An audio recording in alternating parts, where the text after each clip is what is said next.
बढ़ेंगे देहरादून से खबर से, जहां पर उत्तराखंड में मौसम विभाग ने 11 और 12 जनवरी को बारिश और बर्फबारी का पूर्वानुमान जारी किया है। विभाग ने सभी पर्वतीय और मैदानी इलाकों में हल्की से मध्यम बारिश की उम्मीद जताई है। साथ ही 3000 मीटर से अधिक ऊंचाई वाले क्षेत्रों में बर्फबारी के आसार बने हैं। मौसम विज्ञान केंद्र देहरादून के निदेशक डॉक्टर विक्रम सिंह ने बताया कि 3 से दिन मौसम साफ रहेगा और 11 और 12 को मौसम में बदलाव देखने को मिलेगा।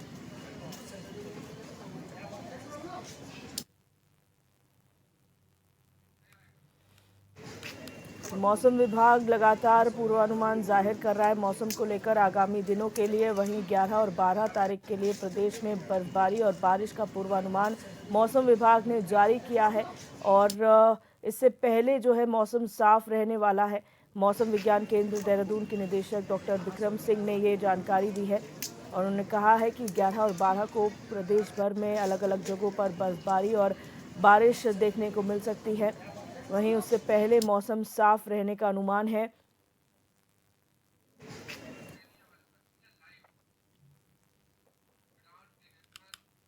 और हमारे ब्यूरो चीफ अरुण सैनी हमारे साथ लाइव जुड़ चुके हैं। अरुण, जानकारी चाहेंगे, मौसम विभाग ने एक बार फिर पूर्वानुमान जाहिर किया है, क्या कुछ जानकारी सामने आई है आगामी दिनों के लिए?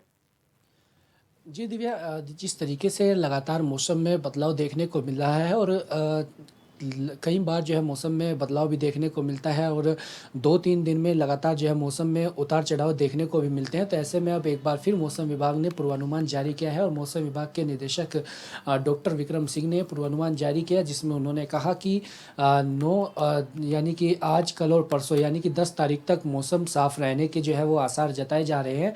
इसी के साथ साथ ही 10 तारीख के बाद यानी कि 11-12 और आगे जो है 13-14 में भी जो है मौसम वो प्रदेश में खराब रह सकता है। यानी कि 11 और 12 जनवरी को जो पहाड़ी जनपद हैं, पहाड़ी क्षेत्र हैं, यानी कि 3000 मीटर से जो ऊंचाई वाले क्षेत्र हैं वहाँ पर जो है बर्फबारी देखने को मिलेगी। लेकिन इसी के साथ साथ ही जो 3000 मीटर से नीचे के क्षेत्र हैं, चाहे अगर मैदानी जनपदों की बात की जाए, हरिद्वार, देहरादून, तो इस तरीके से यहाँ पर जो है बारिश देखने को मिलेगी। इस तरीके का पूर्वानुमान जारी किया गया है। इसी के साथ साथ ही जिस तरीके से लगातार जो है मौसम विभाग के द्वारा जो इस बार पूर्वानुमान जारी किया जा रहा है वो पूर्वानुमान सटीक भी साबित हो रहा है और अभी तक 3 से 4 दौर की बर्फबारी जो है वो हो चुकी है जब मौसम विभाग ने जो है पूर्वानुमान जारी किया। तो ऐसे में अब एक बार फिर मौसम विभाग ने पूर्वानुमान जारी किया तो माना जा रहा है कि 11 और 12 जनवरी को जो है प्रदेश में एक बार फिर बारिश और बर्फबारी जो है वो देखने को मिल सकती है। इसी के साथ साथ ही जिस तरीके से मौसम में बदलाव भी हो रहा है, मौसम में चेंजेस भी आ रहे हैं, तो ऐसे में इसको लेकर मैदानी जनपदों में ठिठुरन भी बढ़ रही है और ऐसे में शीतलहर जो है लगातार वो चल रही है और शीतलहर भी जो है बढ़ रही है। तो ऐसे में टेम्परेचर भी जो है वो डाउन मैदानी जनपदों में हुआ है। तो वहीं पहाड़ी क्षेत्रों की अगर बात करें तो कहीं कहीं जगहों पर जो है 0 डिग्री तक भी तापमान जो है पहुँच चुका है। इसी के साथ कहीं पर 2 डिग्री, कहीं पर 3 डिग्री इस तरीके का तापमान भी जो है देखने को मिल रहा है। और बर्फबारी की अगर बात की जाए तो चकराता, जोशीमठ, चमोली और धनौल्टी, इन क्षेत्रों में सबसे अधिक जो है बर्फ़ भी देखने को मिल रही है। वहीं केदारनाथ, बद्रीनाथ, हेमकुंड साहिब, यहाँ पर भी जो है भारी बर्फबारी जो है लगातार वो देखने को मिल रही है। तो ऐसे में इसको लेकर के भी जिस तरीके से जो पूर्वानुमान जारी किए गए उसी हिसाब से इस बार बर्फबारी भी जो है हो रही है। और हालांकि पिछले वर्ष के मुकाबले अगर इस बार बात की जाए तो पिछले वर्ष के मुकाबले इस बार बर्फबारी थोड़ा जल्दी हुई है, लेकिन उस हिसाब से बर्फबारी जो है अभी तक भी नहीं हुई जिस हिसाब से जो है वो होनी चाहिए। ऐसे में एक कई रिपोर्ट्स भी सामने आ रही है जिसमें ये भी कहा जा रहा है कि जो नैनीताल का क्षेत्र है या वहाँ पर आने वाले समय में बर्फबारी भी देखने को नहीं मिलेगी। इस तरीके की भी तमाम चीज़ें सामने आ रही है।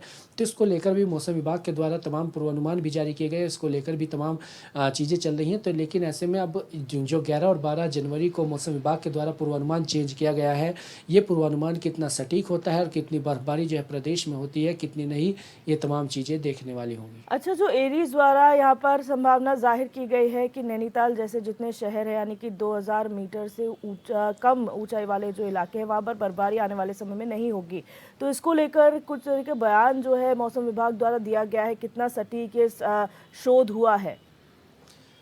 जी दिव्या, देखिए जो रिपोर्ट सामने आई है, एरीज़ की जो रिपोर्ट है उसमें ये चीज़ सामने आई है कि नैनीताल में जिस तरीके से इस बार भी जो है पिछले वर्ष जो बर्फबारी हुई थी, और कई वर्षों से लगातार अगर आंकड़ा उठाकर देखा जाए तो बर्फबारी में लगातार जो है गिरावट देखने को मिल रही है, खासतौर पर नैनीताल क्षेत्र में।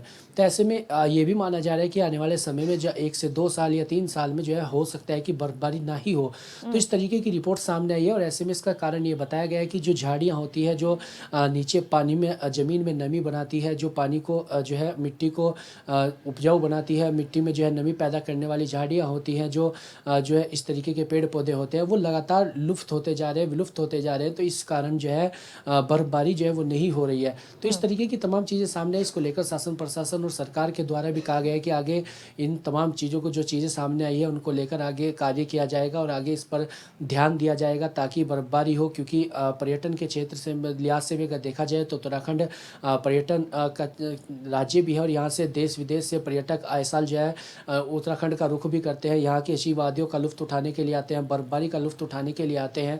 सरकार इसको लेकर तमाम तैयारियां भी कर रही है पर्यटन को बढ़ावा देने के लिए। तो ऐसे में कहीं ना कहीं चिंताजनक विषय भी है और आगे इस पर सरकार किस तरीके से काम करती है, ये तमाम चीज़ें भी देखने वाली होगी। हालांकि मौसम विभाग के द्वारा भी लगातार जो है इस तरीके की जहाँ जहाँ पर चीज़ें हैं उसको लेकर भी शोध किया जा रहा है और आगे किस तरीके से इन सब चीज़ों को ठीक किया जाता है वो तमाम चीज़ें भी देखने वाली होंगी। जी, बहुत शुक्रिया अरुण हमारे साथ जुड़ने के लिए और तमाम जानकारी साझा करने के लिए।